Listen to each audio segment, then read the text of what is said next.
మా latest videos కోసం మా ఈ తెలుగు న్యూస్ ఛానల్ సబ్స్క్రైబ్ చేసి గంట సింబల్ యాక్టివేట్ చేసుకోండి.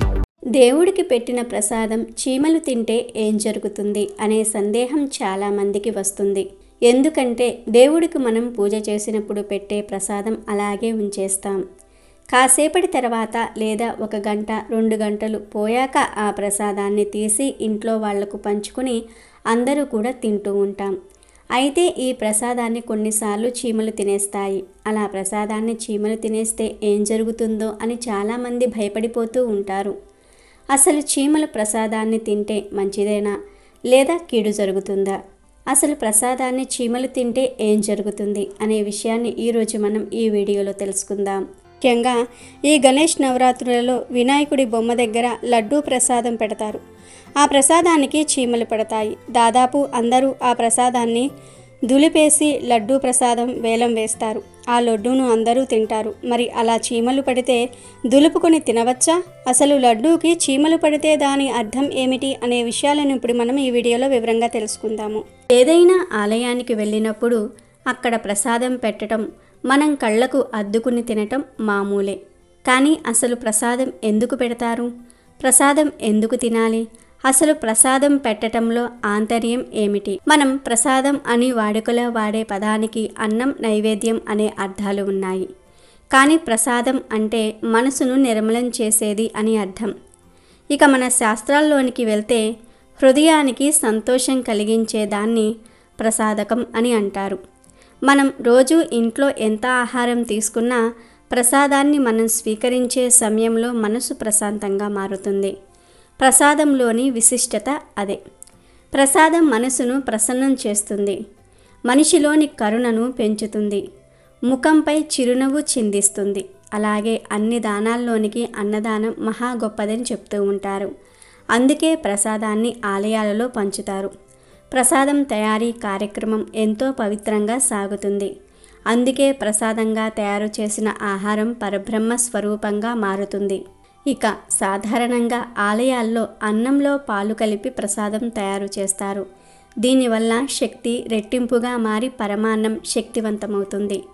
ఇంకా ప్రసాదంలో వాడే పెసరపప్పు, కొబ్బరి ముక్కలు వంటి పదార్థాలతో ప్రసాదం ఎంతో బలాన్ని ఇస్తుంది.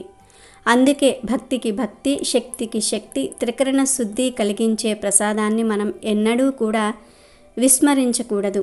మనసుకు కాస్త ప్రశాంతత కలిగించే అవకాశాన్ని వదులుకోకూడదు. నిత్యం దేవుడికి పూజ చేయాలని, నైవేద్యం సమర్పించాలని, అసలు దేవుడికి నివేదించని పదార్థాలు మనం తినకూడదని ధర్మ గ్రంథాలు చెప్తూ ఉన్నాయి. అందుకే దైవారాధనలో ప్రత్యేకంగా ప్రసాదం పెట్టడమే కాకుండా వండిన పాత్రలను ముందుగా దేవుడికి నివేదించిన తర్వాత తాము తినటం చాలామందికి అలవాటు. ఇంకొందరు తినే ప్రతి పదార్థాన్ని ఆఖరికి మంచినీటిని కూడా కృష్ణార్పణం అంటూ భక్తిగా దేవుడికి అర్పించి ఆ పైన తాము తినటం లేదా త్రాగటం చేస్తారు. అది భక్తికి నిదర్శనం. దేవుడు కేవలం ప్రతిమ రూపంలో ఉంటాడు. ఏమీ సేవించడు.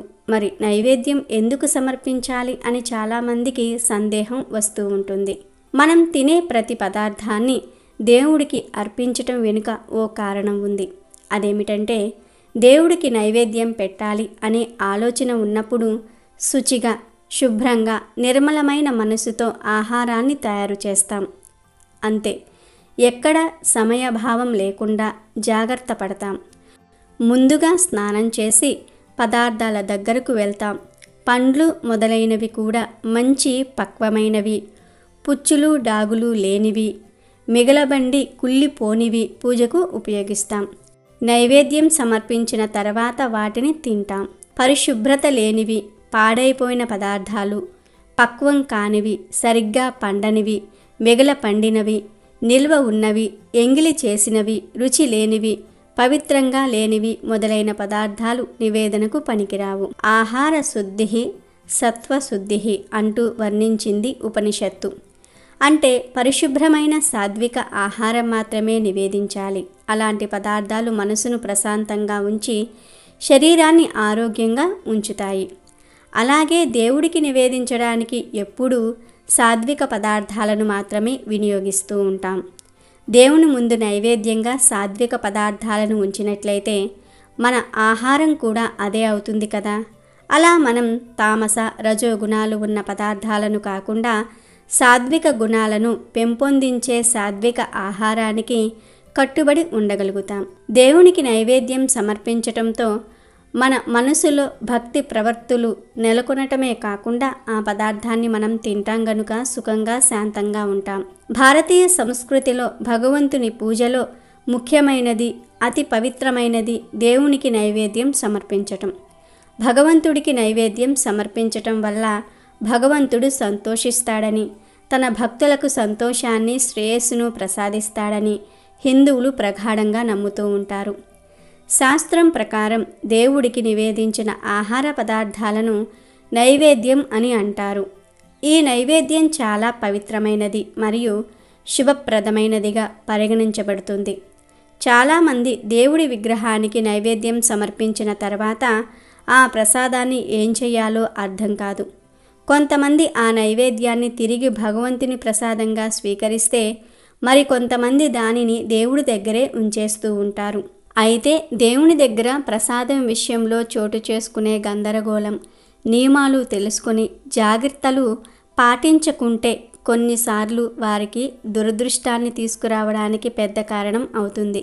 దేవుడికి నివేదించిన నైవేద్యం ప్రసాదంగా తినటం వల్ల ఆరోగ్యం లభిస్తుంది. భగవంతుని ఎదుట నైవేద్యాన్ని పెట్టి అలాగే మర్చిపోతే మంచిది కాదు. దేవుడికి నైవేద్యాన్ని సమర్పించిన కొంత సమయం తర్వాత దానిని అక్కడి నుండి తీసివేయాలి. ఇది చేయకపోతే తీవ్ర ప్రభావాన్ని చూపించే ప్రతికూల శక్తులు అక్కడికి వచ్చి ఆ ఇంట్లోని కుటుంబ ఆనందాన్ని పాడు చేస్తాయని శాస్త్ర నిపుణులు చెప్తూ ఉన్నారు. తద్వారా ఆ కుటుంబంలోని వ్యక్తులకు అనేక కష్టాలు వస్తాయని చెప్తూ ఉన్నారు. వాస్తు శాస్త్రాల ప్రకారం నైవేద్యాన్ని దేవుని విగ్రహం ముందు రాగి, వెండి, బంగారం, రాయి, మట్టి లేదా చెక్క పాత్రలో ఉంచాలి.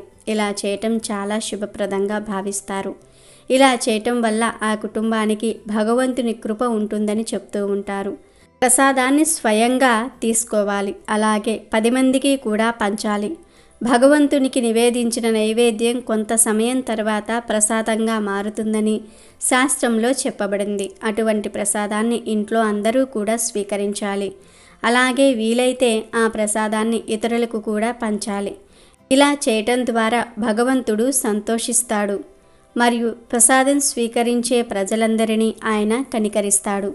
ప్రసాదానికి సంబంధించిన ఈ నియమాన్ని భక్తితో పాటిస్తున్న వారికి జీవితంలో ఎలాంటి ఇబ్బందులు ఎదురుకావని, ఇంట్లో ఆనందం వెల్లివిరుస్తుందని చెప్తూ ఉంటారు. నైవేద్యం భగవంతుని ముందే పాడైపోతే ప్రతికూల ఫలితాలు వస్తాయి. అందుకే ఎప్పుడైనా సరే భగవంతుని ముందు పెట్టిన నైవేద్యాన్ని గంట లేదా 2 గంటల తర్వాత తీసి ప్రసాదంగా స్వీకరించి తినేయాలి. ఆ ప్రసాదాన్ని ఇతరులకు కూడా పంచాలి. అలా కాకుండా భగవంతుని ముందు పెట్టిన నైవేద్యం తీయకుండా అలాగే వదిలేస్తే అది పాడైపోతుంది. పాడైపోయిన నైవేద్యం భగవంతుని ముందు ఉంటే ఇంట్లో ప్రతికూల ఫలితాలు కలుగుతాయి. ఇది గృహ సంతోషాన్ని నాశనం చేస్తుంది. ఇక గృహస్థులు పూజ చేస్తే చాలా మంచిది. పూజలో దేవుడి దగ్గర పెట్టిన నైవేద్యం పూజ పూర్తి అయిన వెంటనే లేదా 1 గంట తర్వాత ప్రసాదంగా తీసుకోవాలి. మీరు చేసిన పూజకు అనుగ్రహం అనేది ప్రసాదం రూపంలో మీకు దక్కుతుంది. కాబట్టి దేవునికి పూజ చేసిన వెంటనే ప్రసాదాన్ని అందరూ కూడా తీసుకోవాలి. అలా తీసుకున్న తర్వాత ప్రసాదం మిగిలిపోతే కొంతమంది అలాగే ఉంచేస్తూ ఉంటారు. అప్పుడు చీమలు వచ్చి ఆ ప్రసాదాన్ని తింటూ ఉంటాయి. అలా ప్రసాదాన్ని చీమలు తింటే అయ్యయ్యో చీమలు తినేసాయే అని బాధపడవలసిన అవసరం లేదు. మన ఇంట్లో అప్పుల బాధలు, రుణ బాధలు ఉన్నప్పుడు చీమలు ప్రసాదాన్ని తినేస్తే కనుక మన ఇంట్లో ఉన్నటువంటి దరిద్ర బాధలన్నీ కూడా పోవటంతో పాటు అప్పులు కూడా తీరిపోతాయి. కష్టాలనేవి పూర్తిగా తొలగిపోతాయి. కాబట్టి మనం అనుకోని విధంగా, అంటే మనం కావాలని చీమల కోసం ప్రసాదం పెట్టకుండా అనుకోని విధంగా చీమలు వచ్చి దేవుడి ప్రసాదాన్ని తింటే గనుక మీకు మంచే జరుగుతుంది. మీ ఇంట్లో ఉన్న ఆర్థిక ఇబ్బందులు తొలగిపోవటంతో పాటు అప్పుల సమస్యలు కూడా పూర్తిగా సమసిపోతాయి. కాబట్టి దేవుడి దగ్గర పెట్టిన ప్రసాదం చీమలు తింటే ఆందోళన పడవలసిన అవసరం లేదు, మీకు శుభమే జరుగుతుంది. ఈ గణేష నవరాత్రులలో వినాయకుడి విగ్రహం దగ్గర లడ్డూ ప్రసాదం పెడతారు. దానిని బొమ్మ నిమజ్జనం చేసే వరకు గణపయ్య దగ్గరే ఉంచి ఆ తర్వాత ఆ లడ్డూను వేలం వేసి ఎవరో ఒకరు కొనుక్కుంటారు. ఆ లడ్డూను ఊరంతా పంచుతారు. వినాయకుడి ప్రసాదంగా భావించి అందరూ ఆ లడ్డూను ఎంతో ఇష్టంగా తింటారు. అయితే నవరాత్రుల పాటు వినాయకుడి దగ్గర లడ్డూను ఉంచుతారు కదా, అప్పుడు ఆ లడ్డూకు తప్పనిసరిగా చీమలు పడతాయి. అలా చీమలు పడితే చాలా మంచిదని శాస్త్రాలు చెప్తూ ఉన్నాయి. అవును, అలా చీమలు లడ్డూను తింటే స్వయంగా విఘ్నేశ్వరుడే తిన్నట్లు అవుతుంది. లడ్డూకు చీమలు పడితే వినాయకుడు ప్రసన్నం అయ్యాడని అర్థం. కనుక ప్రసాదం లడ్డూకు చీమలు పడితే మంచిదే. అలాంటి లడ్డూను మనం ప్రసాదంగా భావించి తినటం వలన ఆ వినాయకుడి అనుగ్రహం మెండుగా లభిస్తుంది. కనుక లడ్డూ ప్రసాదానికి చీమలు పడితే మంచిదే. ఆ ప్రసాదాన్ని మనం తినటం వలన కూడా మనకు అంతా మంచే జరుగుతుంది. కొంతమంది దేవుణ్ణి పూజించేటప్పుడు, దేవుడికి మొక్కుకునేటప్పుడు కన్నీళ్లు పెట్టుకుంటూ ఏడుస్తారు. తెలియకుండానే వారి బాధలు చెప్పుకుంటూ ఏడుస్తారు. మరి అలా దేవుడి ముందు ఏడవటం మంచిదేనా? అసలు దేవుడి ముందు ఏడిస్తే ఏం జరుగుతుంది అనే విషయాన్ని ఈరోజు మనం ఈ వీడియోలో వివరంగా తెలుసుకుందాం. ఫ్రెండ్స్, ఈ వీడియోని స్కిప్ చేయకుండా పూర్తిగా చూడండి. అప్పుడే మేం చెప్పేది మీకు అర్థమవుతుంది. అలాగే ఈ వీడియోకి ఒక లైక్ కొట్టి మా ఛానల్ని సబ్స్క్రైబ్ చేసుకోవటం మర్చిపోవద్దు. మనిషి ముఖ్యంగా 2 సందర్భాలలో ఏడుస్తాడు. ఆ సందర్భాలు ఏమిటి అంటే, 1 ఆనందం ఎక్కువైనప్పుడు కళ్ళ నీళ్లు వస్తాయి. 2వది బాధ ఎక్కువైనప్పుడు కూడా కన్నీళ్లు వస్తాయి. భావోద్వేగం అధికమైనప్పుడు కంటి నుండి నీరు వస్తుంది. కానీ మనిషి బాధను అనుభవించినంత తీవ్రంగా ఆనందాన్ని అనుభవించడు. అంటే ఎప్పుడైనా ఒక బాధ వచ్చిందనుకోండి, దానిని 100 సార్లు గుర్తు చేసుకుంటాడు. కానీ సుఖం వచ్చినప్పుడు మాత్రం ఆ సుఖాన్ని ఎక్కువగా గుర్తు చేసుకోడు. కనుక మనిషికి ఆనందం అధికమైన, బాధ అధికమైన కళ్ళ వెంట నీళ్లు వస్తాయి, ఎక్కిళ్ళు వస్తాయి, ఏడుపు వస్తుంది. చాలామందికి దుఃఖాన్ని అనుభవించటం అలవాటైపోతుంది. కనుక కష్టాలొస్తే దేవుడికి చెప్పుకుని ఏడుస్తూ ఉంటారు. అలా దేవుడికి కష్టాలు చెప్పుకొని ఏడవటం ఒక విధంగా మంచిదే అని పెద్దలు చెప్తూ ఉన్నారు. అదెలా అంటే, ఒక మనిషికి కష్టం వచ్చినప్పుడు వేరే మనిషికి చెప్పి ఏడిస్తే ఆ మనిషి దగ్గర చులకన అయిపోతాం. మనం కష్టాన్ని ఎవరికైనా చెప్పుకొని ఏడిస్తే వారు మన ఏడుపు మొహాన్నే గుర్తు పెట్టుకుంటారు. అంతేకాదు, మిమ్మల్ని చులకనగా చూస్తారు. ఫ్యూచర్లో హేళన చేసే అవకాశం కూడా ఉంది. కనుక మనుషులకు మన కష్టాలను చెప్పుకొని ఏడవటం కన్నా దేవుడికి కష్టాలు చెప్పుకొని ఏడవటమే బెటర్ అని పెద్దలు చెప్తూ ఉన్నారు. అంతేకాదు, మానవులకు మన కష్టాలను 10 సార్లు చెప్పుకోవటం వలన వాళ్లకు మనం చులకన అయిపోతాం. కానీ వాళ్ళు మన కష్టాలను తీర్చరు, మన కష్టాల గురించి పట్టించుకోరు. ఏదో తల్లి, తండ్రి, గురువు లాంటి వారికి కష్టాలు చెప్పుకుంటే వారు మన కష్టాలను తీర్చే ప్రయత్నం చేస్తారు.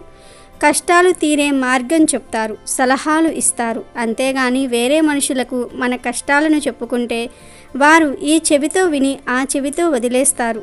కానీ మన కష్టాలు తీర్చరు. తీర్చకపోగా మనల్ని అవమానపరిచే విధంగా మాట్లాడుతూ ఉంటారు. తీర్చడానికి అసలు ప్రయత్నించరు కూడా. పైగా లోపల సంతోషపడుతూ ఉంటారు. అప్పుడెప్పుడు ఈవిడ నాకు సాయం చేయలేదు, అందుకే ఇప్పుడు ఈవిడికి ఇలా అయ్యింది అని అనుకుంటూ ఉంటారు. లేదా నేను ఆ రోజు సహాయం అడిగితే వీడు చేయలేదు, వీడికి ఇలాగే జరగాలి అని అనుకుంటూ ఉంటారు. లేదా శాడిస్ట్ ఆనందం పొందవచ్చు, లేదా మిమ్మల్ని చిన్నచూపు చూడవచ్చు. కనుక ఇతరులతో మన కష్టాలను చెప్పుకుంటే ఎలాంటి మంచి జరగదు. అంతగా మన కష్టాలను చెప్పుకోవాలి అనిపిస్తే ఎవరైతే మీకు బాగా నమ్మకంగా ఉంటారో, మీరు చెప్పేది ఇతరులకు చెప్పకుండా ఉంటారో, మిమ్మల్ని బాగా అర్థం చేసుకోగలుగుతారో అలాంటి వారికి చెప్పుకోవాలి. అలా నమ్మకంగా ఉండేవారు కూడా చాలా తక్కువ మంది ఉన్నారు. కనుక వేరే వారి దగ్గర చులకన అయిపోకుండా, వేరే వారు మన గురించి తక్కువగా మాట్లాడే అవకాశం ఇవ్వకుండా దేవుడికి మన కష్టాలను చెప్పుకోవటం మంచి విషయమే. దేవుడికి మన కష్టాలు చెప్పుకుంటే ఆయన వేరే వారికి చెప్పడు. బాధలు ఎక్కువైనప్పుడు బయటకు చెప్పుకోవాలి. చెప్పుకోకపోతే గుండెకు భారంగా ఉంటుంది. ఒక బెలూన్లో స్థాయికి మించి గాలి నింపితే పగిలిపోతుంది. అలాగే బాధలు ఎక్కువైనప్పుడు గుండె కూడా భారంగా మారిపోతుంది. ఆ భారం తగ్గాలంటే మన ఆవేదనను ఎవరికో ఒకరికి చెప్పుకోవాలి. మరి ఎవరికి చెప్పుకుంటే క్షేమంగా ఉంటుందంటే దేవుడికే. కనుక కష్టాలు వచ్చినప్పుడు దేవుడికి చెప్పుకోండి.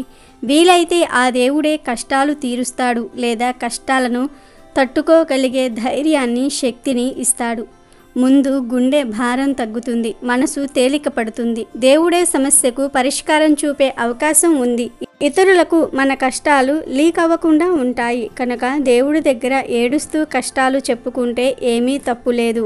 పైగా ఇలా ఏడుస్తూ కోరికను వ్యక్తం చేసినప్పుడే దైవం అనుగ్రహించినట్టు అనేక పురాణాలలో ఉంది. పైపైన చేసే పూజలకు ఎప్పుడూ ఫలితం రాదు. కష్టాలు ఎక్కువయ్యి భావోద్వేగాలు ఎక్కువ అయినప్పుడే మనసు దేవుడి మీద పరిపూర్ణంగా లగ్నం అవుతుంది. ఆ సమయంలో ఎలాంటి కోరిక కోరుకున్నా తీరుతుంది, కష్టాలు తీరుతాయి. కనుక మనుషుల దగ్గర కష్టాలు చెప్పుకొని ఏడవకండి, దేవుడి దగ్గర ఏడవండి. ఆత్మ పడే ఘోష పరమాత్మకే అర్థమవుతుంది. కనుక దేవుడి దగ్గర ఏడిస్తే కష్టాలు కూడా త్వరగా పోతాయి.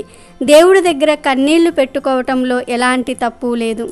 పూజ చేసే సమయంలో కొంతమందికి ఆవలింతలు వస్తూ ఉంటాయి, మరికొంతమందికి కన్నీళ్లు, నిద్ర, తుమ్ములు, చెడు ఆలోచనలు వస్తూ ఉంటాయి. మరి పూజ చేసే సమయంలో ఇలా ఆవిలింతలు, కన్నీళ్లు, చెడు ఆలోచనలు వస్తే అది దేనికి సంకేతం? శుభమా అశుభమా, ఏం జరుగుతుంది అని చాలామందికి సందేహం ఏర్పడుతుంది. పూజ చేసే సమయంలోనే కాదు, ప్రవచనాలు వింటున్న సమయంలో, భజనలు చేస్తున్న సమయంలో లేదా దేవాలయాల్లో పుణ్యక్షేత్రాలకు వెళ్ళినప్పుడు, గుడికి వెళ్ళినప్పుడు, దేవుణ్ణి చూస్తున్నప్పుడు మనకు కన్నీళ్లు, ఆవలింతలు రావటం, తుమ్ములు రావటం, నిద్ర రావటం జరుగుతూ ఉంటుంది. ఇలా జరిగితే మంచిదేనా అని అందరికీ సందేహం కలుగుతుంది. మరి ఆ సందేహానికి సమాధానాన్ని ఈరోజు మనం ఈ వీడియోలో తెలుసుకుందాం. మనం దేవుడి యొక్క పరిపూర్ణమైన అనుగ్రహం పొందడం కోసం పూజ చేస్తాము. అలాంటి పూజను భక్తి శ్రద్ధలతో చేసుకోవాలి. అలా చెయ్యాలంటే ముందు మన మనసు అనేది ప్రశాంతంగా ఉండాలి. కానీ కొన్నిసార్లు పూజ చేసేటప్పుడు మనకు తెలియకుండానే మన మనసు అనేది చెడు ఆలోచనల వైపు వెళ్ళిపోవటం, ఆవలింతలు రావటం, నిద్ర రావటం, కన్నీళ్లు రావటం జరుగుతూ ఉంటాయి. ఇలా జరుగుతూ ఉన్నప్పుడు 2 కారణాలను గుర్తించాలి. మొదటిది ఏమిటంటే మన శరీరానికి సరిపడా విశ్రాంతి లేకపోవటం వలన ఇలా జరగవచ్చు. రాత్రి సమయంలో సరిగ్గా నిద్ర పట్టకపోయినా, లేటుగా నిద్రపోయినా, ఉదయమే మళ్ళీ త్వరగా నిద్రలేచి పూజ చేస్తే ఆ సమయంలో ఆవలింతలు, నిద్ర వస్తూ ఉంటాయి. ఈ కారణాల వలన ఇలా జరగవచ్చు. ఇక రెండవ కారణం ఏమిటి అంటే పూజ చేసే సమయంలో నిద్ర, ఆవలింతలు, తుమ్ములు, చెడు ఆలోచనలు వస్తూ ఉండటం, శరీరం బరువెక్కినట్టు ఉండటం, తలభారంగా ఉండటం, ఇలాంటిది జరగడానికి కారణం చుట్టూ ఉన్న నెగటివ్ ఎనర్జీ. విశ్వంలోని ప్రతికూల శక్తులు మనల్ని దేవుడికి పూజ చేయనివ్వకుండా ఆపుతూ ఉన్నాయని అర్థం. ఇలాంటి సమయంలో పూజను త్వరగా ముగించుకోవాలి లేదా ఒక్కసారి లేచి ముఖం, కాళ్ళు, చేతులు కడుక్కొని వచ్చి మళ్ళీ పూజ ప్రారంభించాలి. ఇలా నెగిటివ్ ఎనర్జీ వలన పూజకు భంగం కలగకుండా ఉండాలంటే పూజ చేసే ముందు ఇల్లంతా ధూపం వేసుకుంటే సరిపోతుంది. అయితే కొంతమందికి అమ్మవారిని పూజించేటప్పుడు లేదా అమ్మవారిని చూసినప్పుడు వెంటనే కన్నీళ్లు వస్తూ ఉంటాయి. కొంతమందికి భగవంతుణ్ణి పూజించేటప్పుడు లేదా భగవంతుణ్ణి చూసినప్పుడు వెంటనే కన్నీళ్లు వస్తూ ఉంటాయి. ఇది చాలామందికి జరుగుతూ ఉంటుంది. తెలియకుండానే కన్నీళ్లు వచ్చేస్తాయి. ఇలా కన్నీళ్లు రావడానికి కారణం ఏమిటంటే చాలా భక్తితో అమ్మవారిని చూసినప్పుడు కన్నీళ్లు వచ్చినా రోమాలు నిక్కపొడుచుకుంటూ ఉన్న అర్థం ఏమిటంటే మన ఆర్తి అమ్మవారికి చేరిందని, అలాగే మన ముందు అమ్మవారు ఉన్నారని అర్థం చేసుకోవాలి. ఇలా కన్నీళ్లు వచ్చినప్పుడు మన ముందు అమ్మవారు ఉన్నారు, మన మనసు అమ్మవారి పాదాల చెంత ఉన్నది అని ఆనందించాలి.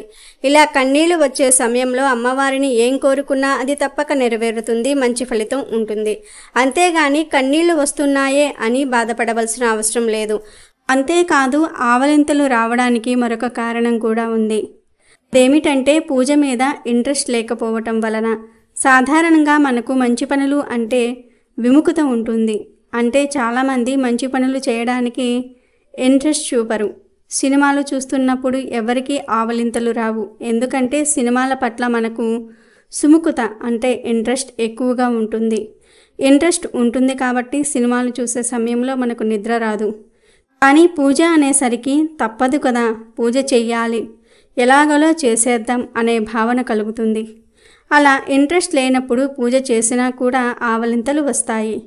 ఇలా ఆసక్తి లేకుండా పూజ చేసినప్పుడు ఆవలింతలు వస్తాయి.